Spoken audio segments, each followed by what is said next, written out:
Hello दोस्तों, good morning, नमस्कार। आप सभी का स्वागत है आप सभी के अपने यूट्यूब चैनल परीक्षा की शिक्षा में। आई होप कि आप सभी अच्छे होंगे, बढ़िया होंगे और आपकी जो तैयारी है बढ़िया तरीके से चल रही होगी। जो बच्चे क्लास में फर्स्ट टाइम है, पहली बार नए हैं, उनको बता दिया जाए, हमारे चैनल पे जो आपकी बीएड परीक्षा 2024 की तैयारी है रेगुलर बेसिस पे करवाई जाए। तो जिसे भी तैयारी पूरी करनी है, कंप्लीट करनी है, चैनल को जो है सब्सक्राइब करके हमारे साथ जुड़ जाएंगे और उसका बगल में जो बेल आइकन है उसको ऑन कर लेंगे। क्लास का समय देख ले, जीके जीएस की जो क्लास है सुबह 10 बजे आपको डेली देखने को मिलती है। रीजनिंग की जो क्लास है दोपहर को 1 बजे देखने को मिलती है। कला वर्ग की जो क्लास है शाम को 4 बजे और जबकि हिंदी की क्लास है आपको शाम को 7 बजे हमारे पे देखने को मिलती है। ठीक है, तो क्लासेस का जो शेड्यूल है आप सब लोग याद करके रखेंगे। इसी टाइम पर वो क्लासेस से जुड़ना है, अपनी तैयारी को जो है पूरा और कंप्लीट करना चाहते हो। ठीक है, बाकी अगर आपका कोई डाउट है, कोई क्वेश्चन है, कोई क्वेरी है तो आप मैं आके इंस्टाग्राम पर पूछ सकते हैं। परीक्षा की शिक्षा हमारे इंस्टाग्राम का पेज है, नीचे डिस्क्रिप्शन आपसे इसका जो है लिंक मिल जाएगा साथियों। ठीक है, बाकी पीडीएफ और नोट्स के लिए हमारे टेलीग्राम का जो चैनल है उसको ज्वाइन कर लीजिए। परीक्षा की शिक्षा नाम का नीचे डिस्क्रिप्शन आपसे को इसका भी लिंक मिल जाएगा। क्या यहाँ पे डेली बेसिस पे आपको क्लास का जो अपडेट है वो दिया जाता है और जब आपका एग्जाम का अपडेट होगा वो भी आपको यहाँ पे बताया जाएगा। तो आप लोग यहाँ से जुड़ेंगे तो आपका कोई भी अपडेट और जो क्लास है मिस नहीं होने वाली है। ठीक है, तो चलेंगे क्लास स्टार्ट करेंगे। एक एक क्वेश्चन को ध्यान से देख के अच्छे से उत्तर देने की कोशिश करेंगे साथियों। सही सही उत्तर आप सभी का क्या हो जाएगा। ठीक है, तो चलिए क्लास स्टार्ट करेंगे। फर्स्ट क्वेश्चन देखते हैं आपका क्या देगा, बताने की कोशिश करेंगे। क्वेश्चन नंबर 1 दिया गया आपका, राष्ट्रीय ध्वज कब अपनाया गया था? बताइए, राष्ट्रीय ध्वज को कब अपनाया गया था? इसका सही उत्तर क्या हो जाएगा?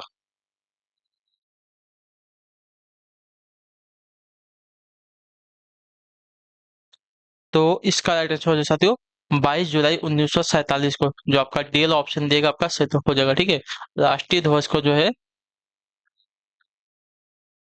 22 जुलाई 1947 को आयोजित संविधान सभा की बैठक के दौरान जो है वर्तमान स्वरूप में अपनाया गया था। ठीक है, चलिए अगला क्वेश्चन देखते हैं। आपका दूसरा नंबर बताने की कोशिश करेंगे साथियों सही उत्तर का। इनमें से कौन सी नदी जो है अरब सागर में मिलती है? बताइए, इनमें से कौन सी नदी जो है अरब सागर में मिलती है? सिंधु नदी, गोदावरी नदी, ब्रह्मपुत्र नदी या कृष्णा नदी? कौन सी नदी?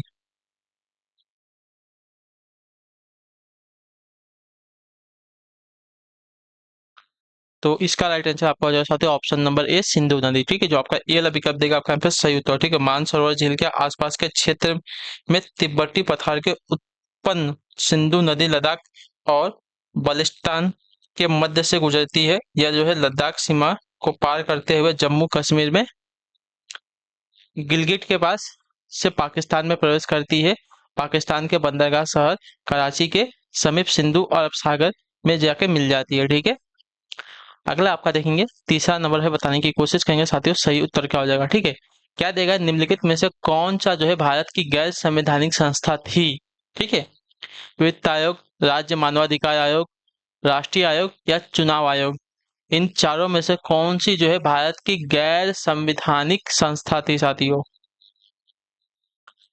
तो देखिए आपका राइट आंसर यहाँ पे हो जाएगा राज्य मानवाधिकार आयोग। जो आपका बी पिकअप देगा आपका यहाँ पे सही उत्तर हो जाएगा। ठीक है, राष्ट्रीय मानवाधिकार आयोग जो है और राज्य मानवाधिकार आयोग वैधानिक और गैर वैधानिक निकाय हैं। ठीक है, जो 1993 में संसद के एक अधिनियम मानवाधिकार अधिनियम 1993 के तहत स्थापित किए गए थे। यह जो है यह एक अर्ध न्यायिक निकाय है और संवैधानिक निकाय नहीं है। ठीक है, अगला है आपका देखेंगे चौथा नंबर है, बताने की कोशिश करेंगे साथियों सही उत्तर का। इनमें से कौन जो है उड़ीसा की पारंपरिक चित्रकारी है? वर्ली है, पट्टचित्र है, आ, सांझी है या मधुबनी है? उड़ीसा की पारंपरिक चित्रकारी इसमें से कौन सी हो जाएगी? तो आपका राइट आंसर यहाँ पे हो जाएगा साथियों ऑप्शन नंबर बी, पट्टचित्र। जो आपका दिया गया यहाँ पे बी वाला विकल्प आपका सही उत्तर है। ठीक है, चित्रकला की पट्टचित्र शैली जो है उड़ीसा के सबसे पुराने और सबसे लोकप्रिय कला रूपों में से एक है। ठीक है, तो जो आपका दिया गया यहाँ पे बी वाला ऑप्शन आपका यहाँ पे राइट आंसर होगा साथियों। ठीक है, क्लियर होगा इसके बारे में। चलिए अगला क्वेश्चन भी देखते हैं आपका पांचवा नंबर क्वेश्चन। ठीक है, ध्यान से देख के उत्तर देने की कोशिश करेंगे। तो इनमें से कौन जो है रिजर्व बैंक का गवर्नर नहीं रहा है? बताइए, इनमें से कौन जो है रिजर्व बैंक का गवर्नर नहीं रहा है? इसका सही उत्तर क्या हो जाएगा साथियों? तो देखिए आपका राइट आंसर यहाँ पे हो जाएगा साथियों सुनील अरोड़ा। जो आपका बी वाला पिकअप देगा आपका यहाँ पे सही उत्तर हो जाएगा। ठीक है, क्लियर सभी को। बाकी जो है मनमोहन सिंह, उर्जित पटेल, रघुराम राजन, ये जो है आपके रिजर्व बैंक के गवर्नर रह चुके। लेकिन सुनील अरोड़ा की बात करें तो सुनील अरोड़ा जो है भारत के क्या बोलते हैं, 23वें मुख्य चुनाव आयुक्त थे। ठीक है, क्लियर है सभी को।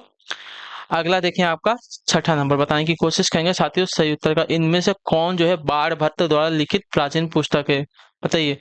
बाण भट्ट के द्वारा लिखित प्राचीन पुस्तक कौन सी है? कादम्बरी, मृक्ष कटिका, मेघदूतम या गीत गोविंदम।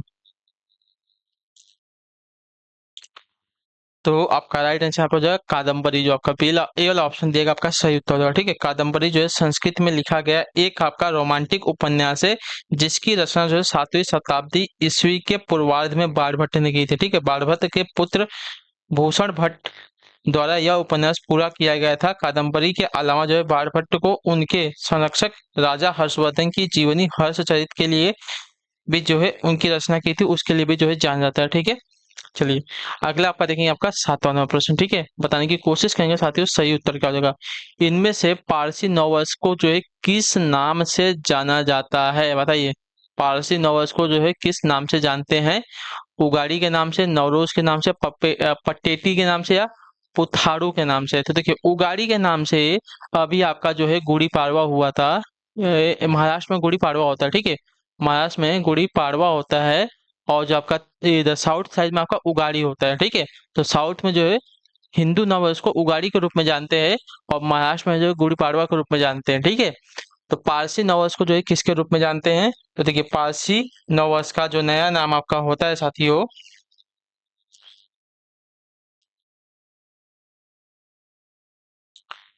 नवरोज के नाम से। ठीक है, नवरोज या तो नवरोज ऐसे भी लिखा जाता है, तो आप लोग कंफ्यूज मत होइएगा। ठीक है, तो पारसी नववर्ष को जो है नवरोज के रूप में जाता है, मराठी में जो होता है गुड़ी पाड़वा के रूप में, और साउथ साइड में आपका उगाड़ी के नाम से होता है। ठीक है, क्लियर से यहाँ तक।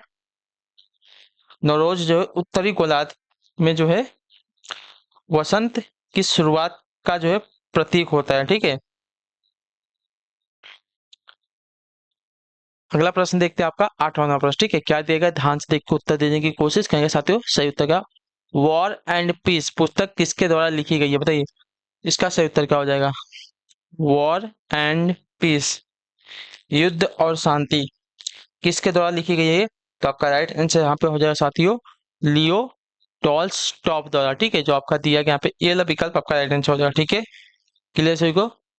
वॉर एंड पीस यानी कि युद्ध और शांति रूसी लेखक लियो टॉल्स्टॉय द्वारा लिखा गया एक उपन्यास है। ठीक है, क्लियर सभी को इसके बारे में। चलिए अगला है आपका देखेंगे 9 नंबर क्वेश्चन, बताने की कोशिश करेंगे सही तो का। डेबिट कार्ड पर कितनी संख्याएं होती हैं? डेबिट कार्ड यानी कि जो आपका एटीएम कार्ड होता है, आपने एटीएम देखा होगा ना, तो एटीएम कार्ड पर जो है कितनी संख्याएं होती है? तो देखिए एटीएम कार्ड पर जो है 4 संख्याएं होती है। देखिए चार चार के गुट में, सॉरी कितनी 16 संख्याएं होती है। ठीक है, चार चार के गुट में देखिए ऐसा।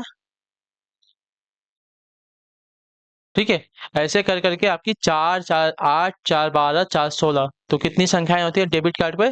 तो डेबिट कार्ड पे आपकी कुल 12 संख्याएं होती है। ठीक है, और सीवीवी जो होता है आपका आपका 3 नंबर का होता है उस पर भी। ठीक है, अगला क्वेश्चन देखते हैं आपका 10वां नंबर, बताने की कोशिश करेंगे सही उत्तर। इनमें से कौन सी घटना लॉर्ड कर्जन से संबंधित है, बताइए। लॉर्ड कर्जन से संबंधित घटना आपकी यहाँ पे जो है बंगाल का विभाजन है, जो आपका ए वाला ऑप्शन देगा आपका यहाँ पे सही उत्तर हो जाएगा। ठीक है, क्लियर सबको इसके बारे में। चलिए अगले क्वेश्चन में आपका देखिए 11 नंबर, बताने की कोशिश करेंगे साथियों सही उत्तर क्या होगा। ठीक है, क्या दिया गया है? समय परीक्षण यानी कि टाइम ट्रायल इनमें से किस खेल से संबंधित, बताइए। समय परीक्षण इनमें से किस खेल से संबंधित है? टाइम ट्रायल की बात कर रहा है, तो आपका राइट आंसर हो जाएगा साथी यहाँ पे साइकिलिंग से, जो आपका ये वाला विकल्प देगा आपका यहाँ पे सही उत्तर होगा। ठीक है, साइकिलिंग में आपका टाइम ट्रायल एक एकल घटनाएं होती हैं जो साइकिलिंग कर रहे खिलाड़ियों को सबसे अच्छे परिणाम प्राप्त करने के लिए प्रेरित करती हैं। ठीक है, क्लियर सभी को। अगला है आपका देखेंगे 12 नंबर प्रश्न, बताने की कोशिश करेंगे सही उत्तर। नर्मदा नदी पर कौन सा बांध है साथियों, बताइए। नर्मदा नदी पर कौन सा बांध बना हुआ है? तो नर्मदा नदी पर जो आपका बांध बना है साथियों सरदार सरोवर बांध बना है। ठीक है, जो आपका दिया गया यहाँ पे सी वाला विकल्प आपका सही उत्तर देगा। और यह कहाँ पर है? तो याद रखिएगा ये आपका गुजरात राज्य में स्थित है। कौन सी नदी पर है? तो ये आपका नदी है नर्मदा नदी पर। ठीक है, क्लियर सभी को इसके बारे में। चलिए अगला आपका देखें 13 नंबर, ध्यान से देख के बताएंगे सही उत्तर क्या हो जाएगा। भारतीय संविधान में कितनी अनुसूचियां, बताइए भारतीय संविधान में कितनी अनुसूचियां हैं। तो भारतीय संविधान में आपकी अनुसूचियां की बात की जाएगी तो आपका राइट आंसर यहाँ पे हो जाएगा साथियों कुल 12 अनुसूचियां। ठीक है, जो आपका पहला विकल्प देगा आपका यहाँ पे सही उत्तर देगा। ठीक है, क्लियर सभी को।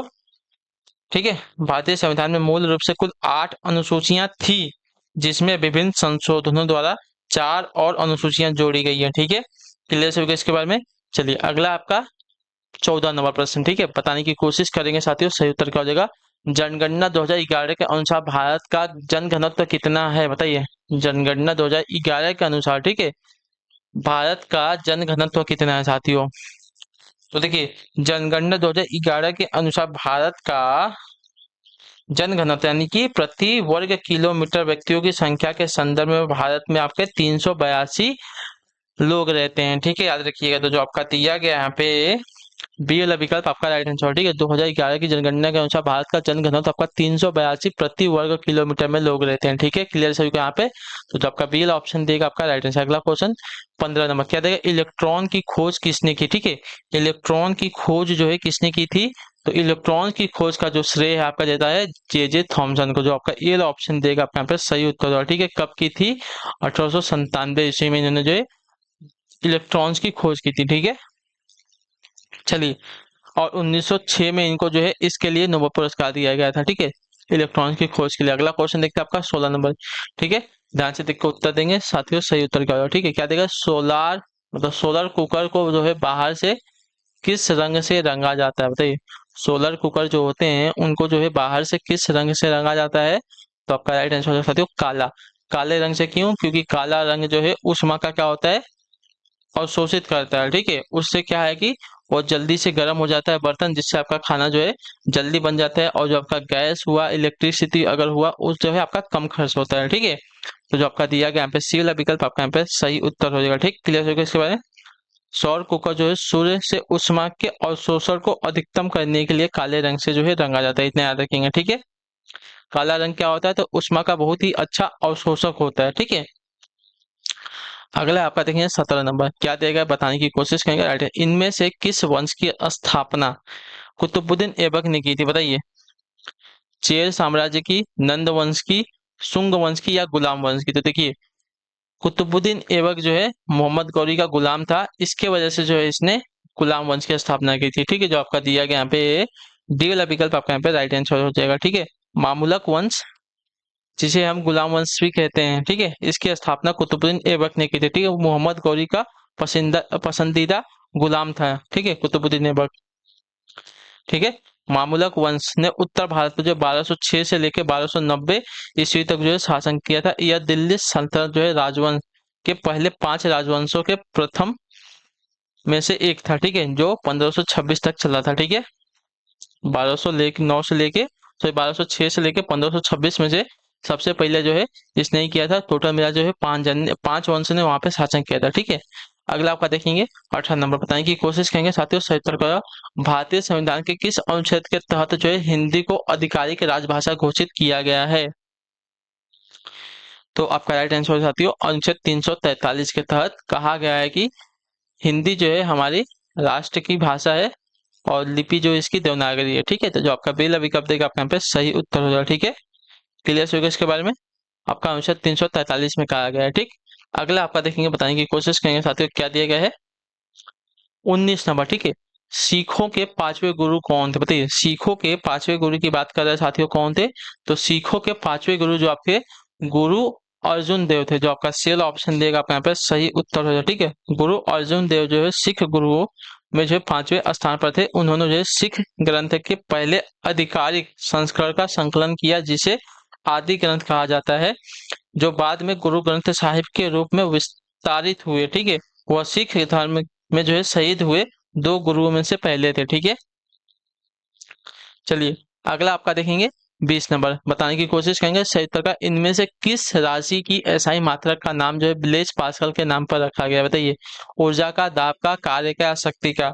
तो देखिए आपका राइट आंसर आप हो जाएगा सकते दाब का। जो आपका बेला ऑप्शन देगा आपका यहाँ पे सही उत्तर हो जाएगा। ठीक है, क्लियर है। पास्कल दबाव की एसआई उत्पन्न इकाई है, जिसका उपयोग जो है आंतरिक दबाव, तनाव, यंग के मापांक पर परम तन्य शक्ति का परिणाम बनाने के लिए किया जाता है। ठीक है, चलिए अगला आपका देखेंगे, बताने की कोशिश करेंगे 21 नंबर पर। ध्यान से देख के बताने की कोशिश करेंगे, इनमें से किसने जो है सबसे ज्यादा बार केंद्रीय बजट जो है प्रस्तुत किया है। ठीक है, तो इनमें से सबसे ज्यादा बार जो है आपका मोरारजी देसाई ने प्रस्तुत किया है। तो जो आपका सीएल ऑप्शन देगा आपका यहाँ पे राइट आंसर। ठीक है, मोरारजी देसाई द्वारा जो है अधिकतम 10 बार केंद्रीय बजट जो है प्रस्तुत किया जा चुका है। ठीक है, क्लियर सभी को। इसके बाद जो है पी चिदम्बरम आते हैं, कितनी बार? तो पी चिदम्बरम ने जो है आपका 8 बार केंद्रीय बजट को जो है पेश किया था। ठीक है, चलिए, और इसका जो आपके तो ये जो प्रणब मुखर्जी दिए गए हैं और आर के षणमुखम चिट्टी जो दिया है, इन दोनों ने मिलकर जो है 7 बार जो है केंद्रीय बजट को प्रस्तुत किया है। ठीक है, चलिए अगला आपका देखेंगे 22 नंबर, बताने की कोशिश करेंगे साथियों, इनमें से किसकी कोशिका में नाभिक के अलावा डीएनए होता है? बताइए, किसकी कोशिका में जो है नाभिक के अलावा डीएनए होता है? इसका साइटोप्लाज्म में, गोल्जी एपेरेटस में, माइटोकॉन्ड्रिया में है, राइबोसोम्स में। तो देखिए आपका राइट आंसर यहाँ पे हो जाएगा साथियों माइटोकॉन्ड्रिया में, जो आपका दिया गया यहाँ पे सी वाला विकल्प आपका सही उत्तर हो जाते हो। ठीक है, क्लियर सभी को। शरीर के 3 अंगों न्यूक्लियस, माइटोकॉन्ड्रिया और क्लोरोप्लास्ट में जो आपके डीएनए पाए जाते हैं। माइटोकॉन्ड्रिया जो है अधिकांश अंगों के विपरीत है, इस जिनमें उनके पास डीएनए और जिनका अपना सेट होता है। ठीक है, जो प्रोटीन को एनकोड करते हैं। यह जो है जंतुओं, पादपों और कवक की कोशिकाओं के लिए जो है एक विशेष संरचनाएं होती हैं। ठीक है, तो माइटोकॉन्ड्रिया में जो है नाभिक के अलावा आपका डीएनए होता है, इतना याद रखिएगा। ठीक है, चलिए अगला है आपका 23 नंबर, बताने की कोशिश करेंगे साथियों, सही उत्तर क्या हो जाएगा। इनमें से किस राज्य में जो है पीट यानी कि दलदली मृदा जो है मुख्य रूप से नहीं पाई जाती है? ठीक है, इनमें से किस राज्य में पीट यानी कि दलदली मृदा जो है मुख्य रूप से नहीं पाई जाती? केरल है, मध्य प्रदेश है, उड़ीसा है या पश्चिम बंगाल है? तो आपका राइट आंसर यहाँ पर साथियों मध्य प्रदेश में, जो आपका पहला ऑप्शन देगा आपका सही उत्तर है। ठीक है, क्लियर सभी को इसके बारे में। हल्की काली एवं दलदली मिट्टी में जैविक तत्व अधिक मात्रा में जो पाए जाते हैं। यह मिट्टी जो है बड़े पैमाने पर कार्बनिक पदार्थों के संचय के लिए के परिणाम स्वरूप आर्द्र क्षेत्रों में पाई जाती है। यह जो है मुख्य रूप से मध्य प्रदेश में नहीं पाई जाती है। ठीक है, याद रखिएगा। यह मृदा जो है आमतौर पर बारिश के मौसम में पानी में डूब जाते हैं और बाद में धान की खेती के लिए जो है उपयोग में लाए जाते हैं। ठीक है, यह जो है उड़ीसा, तमिलनाडु, पश्चिम बंगाल, सुंदरबन, बिहार, उत्तराखंड आदि के जो है तटीय क्षेत्रों में पाए जाते हैं। ठीक है, याद रखिएगा। चलिए अगला है आपका देखेंगे 24वां, बताने की कोशिश करेंगे साथियों, सही उत्तर क्या हो जाए। जल में उपस्थित किस तत्व के कारण कैंसर हो सकता है? बताइए, जल में उपस्थित किस तत्व के कारण हमको कैंसर हो सकता है? तो आपका राइट आंसर आर्सेनिक के कारण, जो आपका दिया गया ये वाला ऑप्शन आपके यहाँ पे सही उत्तर है। ठीक है, पानी में पाया जाने वाला अकार्बनिक आर्सेनिक एक दृढ़ कार्सी नोजन है और विश्व स्तर पर पीने के पानी में सबसे महत्वपूर्ण रासायनिक संदूषक है। ठीक है, यानी कि सदूषक है। ठीक है, आर्सेनिक जो है युक्त पानी पीने से प्रचुर मात्रा में सेवन मूत्राशय कैंसर और त्वचा कैंसर से जुड़ा होता है। ठीक है, इसके अलावा फेफड़े, पाचन यंत्र, यकृत, गुर्दे, लसिका और हिमेटोपाइटिक प्रणालियों में भी कैंसर जो है आर्सेनिक के कारण हो सकते हैं। ठीक है, अगला है आखिरी क्वेश्चन, ध्यान से देखेंगे, उत्तर देंगे। सही उत्तर आपका क्या हो जाएगा? ठीक है, चलिए देखिए क्या दिया गया आपका। इनमें से प्रोटीन की कमी से कौन सा रोग होता है हमको बताना है। ठीक है, प्रोटीन की कमी से हमको कौन सा रोग होता है? तो आपका राइट आंसर होगा क्वासियोरकर। क्वासियोरकर रोग हमारा जो है प्रोटीन की कमी के कारण होता है। तो जो आपका दिया गया ये वाला विकल्प आपका यहाँ पे राइट आंसर होगा। ठीक है, क्लियर सभी को। क्वासियोरकर प्रोटीन ऊर्जा कुपोषण का एक गंभीर रूप है। चिड़चिड़ापन, एनोरिक्सिया, अल्सरेटिंग डर्मेटोजेज और बढ़ा हुआ वसा युक्त लीवर इसकी जो है विशेषता है। पर्याप्त कैलोरी का सेवन लेकिन प्रोटीन की अपर्याप्त खपत इसे जो है मरसमस से अलग करता है। ठीक है, तो जो आपका यहाँ पे दिया गया है प्रोटीन की कमी से होने वाला रोग आपका क्वासियोरकर होता है। ठीक है, तो इसी के साथ जो आपकी क्लास है साथियों आज की यहीं पे क्या होती है कंप्लीट होती है। आई होप कि जो क्लास है आपको अच्छी लगी है, अच्छी लगी तो क्लास को लाइक कर दीजिएगा, चैनल को जो है सब्सक्राइब कर और हमें जो है कमेंट में अपनी राय क्लास के बारे में जरूर दीजिएगा, आपको जो क्लास है साथियों कैसी लगी है। ठीक है, तो हम आपसे मिलेंगे आपकी अगली क्लास में, नेक्स्ट क्लास में रीजनिंग वाली में। तब तक के लिए टाटा बाय बाय, जय हिंद जय भारत। आप सभी का जो है क्लास से जुड़ने के लिए बहुत बहुत ही धन्यवाद साथियों।